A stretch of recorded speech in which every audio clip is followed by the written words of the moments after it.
Jeni me lajmet qëndrore në Tribuna Channel, me ju sonte Aurora Magjaraj.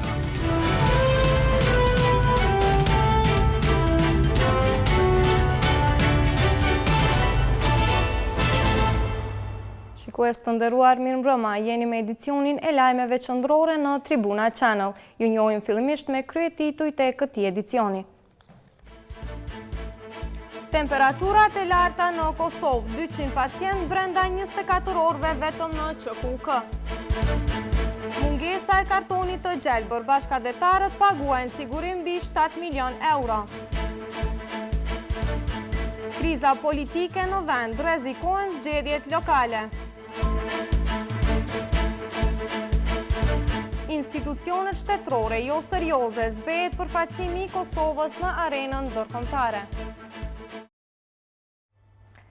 Numri i pacientëve në qendrën emergjente të QKK-s ditëve të fundit është shumë fishuar si pasojë e temperaturave të larta. Mjekët në këtë qendër apelojnë tek personat me sëmundje kronike e me theks të veçantë fëmijët që të kenë kujdes të shtuar dhe t'ju shmangën rrezeve të diellit në këto ditë vape. Mbi 200 pacient brenda 24 orëve janë drejtuar qendrës emergjente ditëve të fundit, e si pasojë, padyshim janë vetë temperaturat e larta. Edhe vetë drejtori i kësaj klinike, Basri Lenjani, pohon se rastet të tilla janë shumë fishuar dhe se secili pacient i referohet sëmundjeve të ndryshme. Numri i të smurëve dhe të lëndurve të cilët kërkojnë shërbime emergjente në ditë e zakonshme sillet afër 120 deri në 150, ndërsa ky numër ka lënë mbi 200 raste të cilët kërkojnë shërbime emergjente mjekësore brenda 24 orëve. Temperaturat e larta padyshim që kanë ndikuar më së shumti tek të vegjëlit. Drejtori i klinikës së pediatrisë pohon që ka pasur numër të madh të fëmijëve që janë drejtuar shërbimit të pediatrisë, e të cilët janë përcjellur me të vjella, kokëdhëmbje e humbje të lëngjeve. Kur ka temperaturë të lartë, temperatura e lartë e ambientit, ndodhin barkëshitjet, ndodhin vjelljet dhe ndodhin temperaturat e larta të trupit të fëmijës. Dhe me thonë temperatura 38, pikë 8, 9, 40. Avdiu sugjeron prindrit të kenë kujdes në ushqimet që japin fëmijëve, sidomos në këto temperaturat të larta.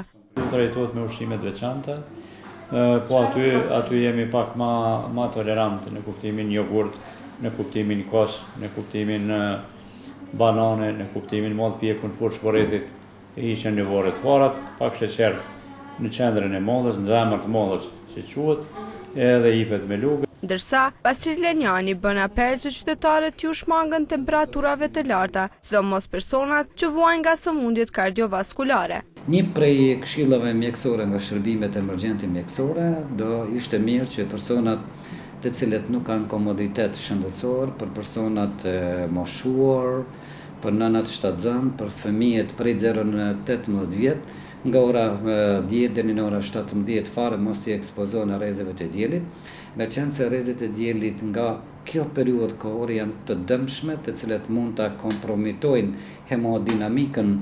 Sipas Institutit Hidrometeorologjik të Kosovës, ditëve në vijim do të ketë rënje të temperaturave. E pas disa ditësh temperatura është të larta në Kosovë dhe në rajon ka rritur freskia e përcjell me një rënje të madhe të temperaturave. Kështu në Sarajev ka pasur të rreshura, në Zagreb po bie shi, e Slovenin e ka goditur breshëri. Më së vështiri ka qenë në Bregdetin kroat, kur era fryu me shpejtësi 100 km/h dhe ka shkatruar shtylla, e pas rënjës së vetë timave ka munguar rryma. Në Zagreb, temperatura në orën 20 ka qenë 21.5 shkallë gradë Celsius. Në Varazdin e Mexhmurje po ashtu ka rënë shi me erë të fuqishme e bubullima. Shtrëngata e ka goditur edhe Sloveninë, e cila në disa pjesë të vendit u përfshin nga breshëri. E meteorologët në Ballkan parashojnë freskim më të madh, madje edhe të ftohtë në fund të javës.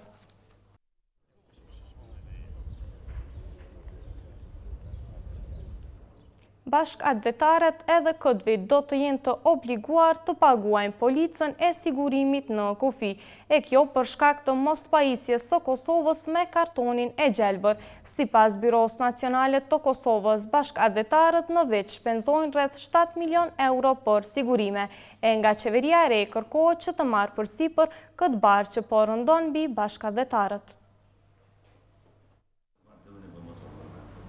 Kryesuesi i delegacionit teknik për bisedime për fushën e sigurimeve dhe karton të gjelbër të qeveria e Republikës së Kosovës, Rahim Pacolli, ka thënë se si pasoj e mospajisjes së Kosovës me kartonin e gjelbër, bashkëadhetaret edhe këtë vit janë të obliguar të paguajnë policën e sigurimit në kufi. Ai u ka bërë thirrje qeverisë së re që posa të formohet t'i marrë për obligim pagesat e sigurimeve për bashkëadhetaret. Shqetësimi i Byros Nacionale të Republikës Kosovës është që nuk kem hala mundësi dhe më onë mi pajis me katën gjelbër edhe teritorin edhe Kosovën, për arsye se pa në njohë dhe më onë kombët e bashkërume, pa në njohë 120 shtete, është pak e vështirë me u po kjo gjë, për arsye se s'po pajtojnë gjitha shtetet, si që është Sponja, Rusia dhe shumë shtetet që nuk në kanë njohë. Sipas Pacollit, zgjidhja më e mirë për bashkëadhetaret do të ishte që qeveria ardhshme të merr përsipër pagesën e sigurimeve për bashkëadhetar. Sigurimet ndoshta qeveria mi llogarit sigurimet që hinë mrena 2 muaj ditë verë që janë arrin dikur rreth 6-7 milion. Afërsisht po them, ndoshta edhe u konë mirë mi pague qeveria, unë kësha thonë që ma mirë kon mi pagu qeveria për arsye se bashkëadhetarët binë në shumë atë moja të legve në Republikën e Kosovës dhe buxheti i Kosovës pajiset me dëmon me tolla ndoshta gjys miliardi, me sa kemi informata. Kështu që mirë ka qenë me pagu qeveria, sigurimin e kam fjalën, kurse dëmet që bojnë ata i paguajnë biroja. Sa i përket zbatimit të marrëveshjes me Serbinë për lëvizje të lirë, Pacolli thotë se nuk është i kënaqur, pasi pala serbe vazhdon të mos i njoh tabelat e Kosovës. Ai tha se ka kërkuar nga qeveria që të ngrijë këtë marrëveshje, mirë po një gjë e tillë nuk ka ndodhur. Sipas tij, këtë vit ka fluks shumë të madh nga diaspora, me rreth 5% më shumë se sa vitin e kaluar.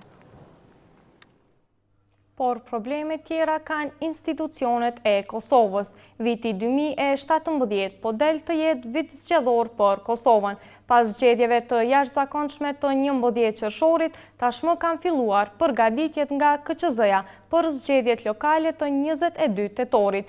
Mirë po njohësit e çështjeve politike thonë se vonesat në formimin e institucioneve të reja do të ndikojnë negativisht në zgjedhjet lokale. Data 22 gusht është afati përfundimtar për dorëzimin e listave të kandidatëve për kryetar komunësh dhe asamblejist komunal. Komisioni Qendror i Zgjedhjeve po bën të gjitha përgatitjet për zgjedhjet lokale që do të mbahen me 22 tetor. Valmir Elezi, zëdhënës i Komisionit Qendror të Zgjedhjeve, tregon se si po shkon procedura e aplikimit të kandidaturave nga ana e subjekteve politike. Fillimisht lejoni të informoj se afati për dorëzimin e aplikimeve për të certifikuar për pjesëmarrje në zgjedhjet lokale të 22 tetorit është data 22 gusht, pra gjatë këtij muaji. Pra deri në këtë datë subjektet politike duhet të dorëzojnë emrat e kandidatëve për kryetarë të komunave edhe për kuvende komunale. Nuk ka pasur ndonjë aplikim të përmbyllur, por mund t'ju konfirmoj se ka pasur interesim i cili është shfaqur në zyrën për regjistrim të partive politike. Eugenca Kolli nga Instituti Demokratik i Kosovës theksoi se Komisioni Qendror i Zgjedhjeve ka arritur të kryejë me sukses trajnimet për anëtarë të komisioneve zgjedhore dhe po përgatitet për procese të tjera siç janë votimet nga jashtë dhe edukimi i votuesve. Ai vuri theksin te një problem serioz që mund të përballemi në zgjedhjet e 22 tetorit, siç është buxheti.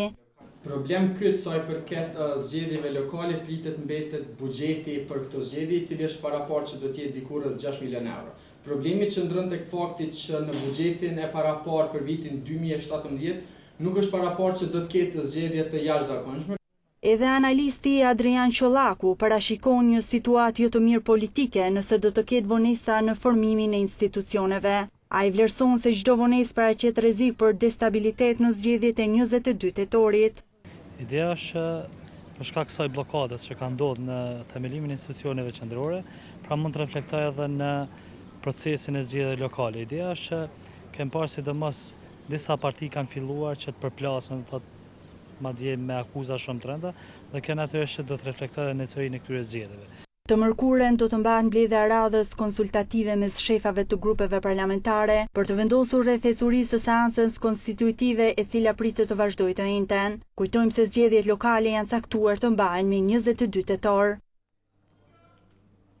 Në rafshin ndërkombëtar, shteti i Kosovës nuk po përfaqësohet në nivel të kënaqshëm, e krejt kjo si rezultat i zhvillimeve politike në vend. Njohës të rrjedhave ndërkombëtare dhe atyre politike thonë se mungesa e seriozitetit të institucioneve relevante në vend ka ndikuar që të mos kemi një dinamizëm më të madh në sferën ndërkombëtare. Përfaqësimi i shtetit të Kosovës në arenën ndërkombëtare ka filluar të zbehet si pasojë e rrethonave politike të krijuara në vend. Politika e jashtme në kohën e fundit nuk ka luajtur ndonjë efekt të madh në aspektin e njohjeve, ashtu edhe në atë të përfaqësimit. Profesori i marrëdhënieve ndërkombëtare Afrim Hoti tha për Tribuna Channel se procesi i njohjeve mund të ketë ngecur si shkak i konsolidimit të gabueshëm në përzgjedhjen e personelit mbi baza politike dhe jo profesionale. Ne duhet të kemi parasysh dhe të pranojmë faktin që si shtet jemi shtet shumë i vogël dhe merr peshë me rëndësi kohë të limituar në të drejtën dhe në komunikimet ndërkombëtare. Kjo është e para. E dyta, duhet në të njëjtën kohë po ashtu të pranojmë faktin që qeverisja e cila tashmë po përfundon, ndonë se ndoshta edhe qeverisja paraprape, pothuajse për shkak të problematikave të brendshme dhe për shkak të krizave të njëpasqyrshme në për cilat e ka shpënë vendin, në një farë forme politikën e jashtme ka lënë në hije ose eventualisht nuk ka dhënë rëndësi të dorës së parë. Analisti politik Haki Abazi deklaroi se imazhi i Kosovës në arenën ndërkombëtare ka filluar të shihet me dozë rezerve, si rrjedhojë zhvillimit të dhunës dhe ekstremizmit. Fakti që presidenti i Kosovës nuk ka asnjë vizitë protokolare, edhe institucionet e Kosovës thirrën veç për syje faqe në për takime, qofshin ato rajonale, qofshin globale, për shkak mos me lanë ulsën zbrazën, tregon që faktikisht kemi humbur peshën e ekzistencës si shtet për shkak të mos seriozitetit brendshëm ndaj politikës dhe zhvillimeve në vend. Kujtojmë se shteti i Kosovës nuk mund të përfaqësohet me drejta të barabarta me shtetet tjera të botës, si shkak i mosnjohjes nga 5 vendet e Bashkimit Evropian. Republika e Kosovës ka siguruar 114 njohje. Shteti i fundit që njohu Kosovën si të pavarur është Bangladeshi në shkurt të këtij viti, që nga ajo kohë Kosova nuk mori asnjë njohje ndërkombëtare.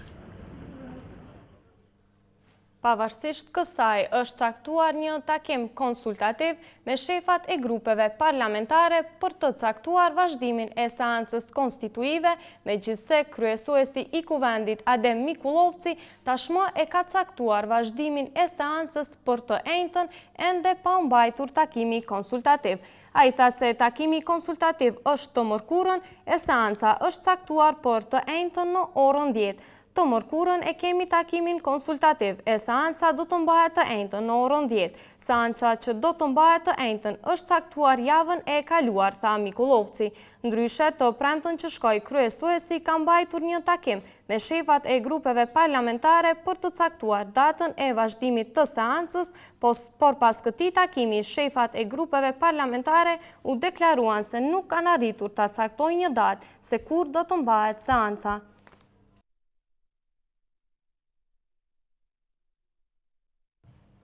Ndërkohë, kryeministri i Republikës së Kosovës Isa Mustafa mori vendim për emërimin e 4 ministrave të rinj në kuadër të qeverisë së Kosovës. Sipas një komunikate të qeverisë në përputhje me kompetencat kushtetuese dhe ligjore, kryeministri Mustafa ka emëruar ministër të financave, zëvendës ministrin e deritashëm Agim Krasniqi, ministre të kulturës, rinisë dhe sportit, shefën e deritashme të stafit në kryeministri Vlora Domoshi, Ministër të infrastrukturës zëvendës ministrin e deritashëm Hanefi Muharremi, si dhe Ministër të punës dhe mirëqenies sociale zëvendës ministrin Safet Kamberi. Në vijim, Kryeministri Mustafa do të marrë vendim për emërimin edhe të ministrave të tjerë në vend të ministrave të deritashëm, të cilët janë zgjedhur deputet në Kuvendin e Kosovës. Ministrat e rinj do t'i ushtrojnë këto detyra deri në themelimin e qeverisë së re të Kosovës, thuhet në komunikat.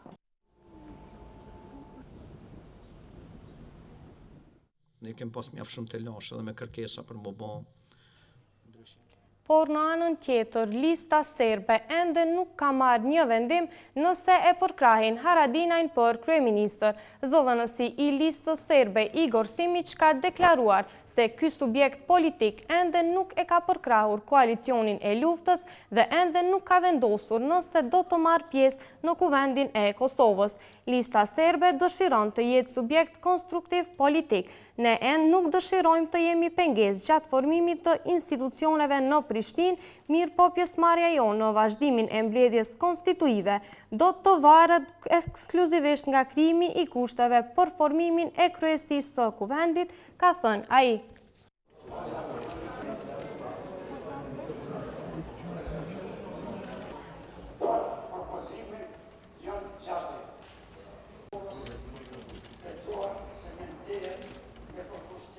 Kthehemi tani problemeve të tjera në vend. Në fshatin Glarev të Klinës janë ekshumuar gjetjet mortore të një personi që dyshohet se është vrarë në luftën e fundit dhe bën pjesë në personat e pagjetur. Personi i gjetur ishte varrosur në mënyrë klandestine dhe ishte i veshur me rroba civile. Në këtë lokacion nuk ka dyshime për varrezë masive dhe me kaq në këtë lokacion përfundojnë gërmimet. Kryetari i Komisionit Qeveritar për Personat e Pagjetur Prenk Gjetaj tha se ende nuk është identifikuar i vdekuri. Ai tha se një javë më parë një banor i këtij fshati gjatë punimeve në një kanal për ujësjellës ka hasur në esha të njeriut, i cili ka njoftuar autoritetet përkatëse dhe për këtë Komisioni Qeveritar për Personat të Pagjetur ka organizuar gërmimet për gjetjet në këtë lokacion. Trupi ka qenë në gjendje të veshur, do të thotë dyshohet se në mënyrë klandestine dhe thellësia 50 cm në thellësi të tokës, kështu që tash njeken procedurat të më të tjeshme, gjithsesi do të shiqohet identiteti i personit përmes analizës së ADN-s. Ai ka shtuar se kjo gjetje ka qenë rastësishme dhe derisa shumë njerëz mungojnë nga lufta e vitit 1999, lutën të gjithë qytetarët, të cilët hasin në mbetje mortore ose ka ndonjë informacion, të bashkëpunojnë në mënyrë që të zvoglohet numri i personave të zhdukur që është ende i madh. Bëhet fjalë vetëm për një person dhe tani për tani s'ka gjurmë dhe s'ka shenja të dyshimit për ndonjë trup tjetër ose për mbetje tjera mortore. Gjetaj tha se në këtë lokacion nuk ka dyshime për varrezë masive dhe me kaq këtu përfundojnë gërmimet. Kjo varrezë është gjetur në oborin e pronarit Remzi Kaplani nga Glareva. Janë edhe 1660 qytetarë të Kosovës që konsiderohen të pagjetur që nga lufta e fundit në Kosovë. Ndërrojmë temë të informacionit, është përuruar parku i të martuarve në Prishtinë. 10 çiftet e para që morën pjesë në përurimin e këtij parku mbollën nga një pemë, duke kontribuar sadopak në gjelbërimin e hapësirave publike. Po ashtu, 2 çifte të reja e kurorzuan dashurinë e tyre në këtë park të parin në Kosovë. Parku gjendet afër rrethit kryesor të qytetit dhe është ndërtuar nga Coca-Cola, HBC Kosova dhe Komuna e Prishtinës. Njëri prej çifteve të cilët u kurorzuan dhe mbollën një pemë në parkun më të ri të komunës ishin Herolind Hyseni dhe Saranda Gashi. Ata thanë se ndihen shumë të nderuar për mundësinë e dhënë që të kenë simbolin e tyre të dashurisë dhe se ndihen shumë mirë që sadopak po kontribuojnë në zhvillimin e hapësirave të gjelbra. Faleminderit Komunës Prishtinës për respektin që na e kanë bë. Ndihmë shumë të respektuam që kemi pas mundësinë herën e parë me mbill pemë. Urojmë që me ardhmë me pas sa më shumë pemë, sa më shumë gjelbrim komunën tonë edhe në komuna tjera në gjithë Kosovën. Ndërsa Herolind Hyseni shprehu besimin se edhe komuna tjera do të ndjekin shembullin e komunës së Prishtinës për të ndërtuar parqe të tilla. komunës Prishtinës dihet që i mungojnë vendet e gjelbruara, ku përpos simbolit që do kem, sa do pak kemi bën një ndihmës edhe për shtetin tonë, që të zhvillohet kjo edhe shpresoj që të zhvillohet edhe në për komuna tjera. Kryetari i komunës së Prishtinës, Shpend Ahmeti, tha se ky nuk do të jetë lokacioni vetëm ku të sapomartuarit do të mbjellin ndrojnë në komunën e Prishtinës. Çiftet e posamartuara do të kenë, domethënë, hapësirën që ta vendosin pllakën e tyre te druni i tyre në mënyrë që gjatë viteve të martesës edhe pse jo edhe fëmijët ta vizitojnë atë dru. Në këtë aktivitet ishte i pranishëm edhe ambasadori amerikan Greg Delavi, i cili tha se edhe bizneset në Kosovë duhet të mbështesin dhe të inkurajojnë të rinjt që të marrin pjesë në aktivitete për përkujdesin ndaj ambientit. Parku i të martuarve ka kapacitet për mbjelljen e 120 dronjve, i cili krijon një oazë të vogël në një nga kryqëzimet më të ngarkuara të qytetit, me kapacitet për të absorbuar rreth 200.000 kg dioksid karboni për 10 vjetët e ardhshme. Të rinjt e PDK-s së Degës së Prishtinës kanë zhvilluar një aksion simbolik në parkun e të martuarve në kryeqytet. Ata kanë shpalosur pankarta në formë zemre me të gjitha dështimet që pretendojnë se e kanë përcjellur komunën e Prishtinës me në krye Shpend Ahmetin. Të rinjët e Partisë Demokratike të Kosovës kanë zhvilluar një aksion simbolik tek parku i të martuarve që u përrua sot në Prishtinë. Ata me pamflete në dorë i kanë shpalosur dashuritë e vërteta të kryetarit të Prishtinës Shpend Ahmeti, i cili sipas PDK-s për 4 vjet nuk ka shërbyer për qytetarët e Prishtinës, por për interesa të ngushta dhe korruptive të krerëve të lëvizjes vetvendosje. Kryetari i të rinjve të PDK-s në Prishtinë, Triumf Sadikaj, ka treguar edhe arsye që i kanë shtyrë të ndërmarrin këtë aktivitet simbolik. Ai tha se Shpend Ahmeti nuk po gjen kohë të përgjigjet qytetarëve për skandalet e qeverisjes së tij të korruptuar, ku administratën e ka shndruar në qerdhe të punësimit partijak të mbi 500 militantëve, si dhe me të tillë i kanë mbushur edhe shkollat dhe ndërmarrjet publike të Prishtinës. Pra, si ndembel që është për të punuar, por jo dhe për të aktruar, ai me drama shekspiriane vetëm po aktron rolin kishte po punoj diçka, duke u bërë lojka trenve edhe me kësi simbolika boshe si ky parku i të martuarve.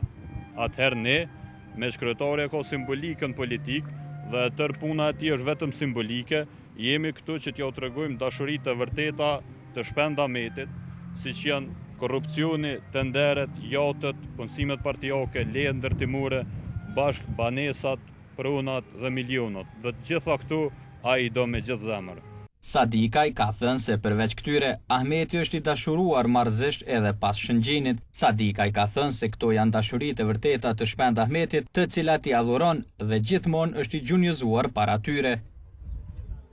Shikues të nderuar, kemi arritur në fund të këtij edicioni informativ. E para se të ndajemi, unë juftoj që të shoqëroheni me programin veror të tribunës Natan Tribun, që fillon nga ora 20:30 me shumë mysafir, muzik, atmosferë e gjithçka kjo live nga studiot e hapura të Tribuna Channel. E për më shumë informacioni, juftoj ta vizitoni webfaqen gazetatribuna.com. Faleminderit për vëmendjen, bashkë mirupafshim.